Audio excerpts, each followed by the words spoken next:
This is another 1967 Cadillac tilt and telescoping steering column, and I've brought this one out to show to Mindy, who sold me the green 1967 tilting telescoping steering column that arrived damaged with a broken tilt lever and a malfunctioning turn signal lever.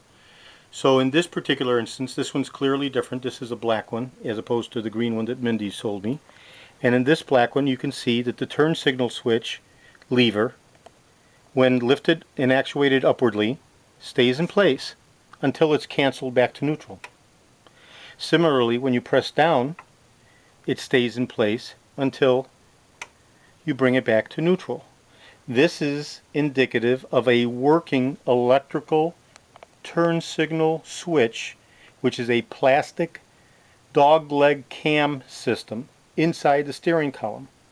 I have not opened up this one, as there's no need for me to do so, since the turn signal lever stays up until canceled and stays down until canceled.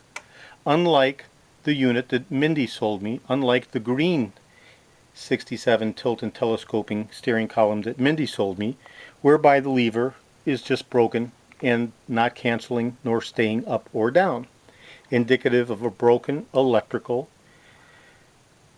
turn signal canceling switch, which is approximately a $125 part, not including installation or labor.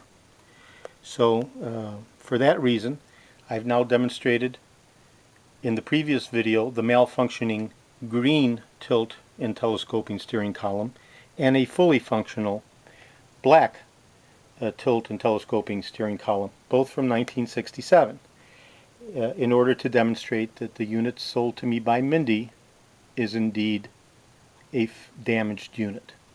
Thank you. Today is the 30th of December.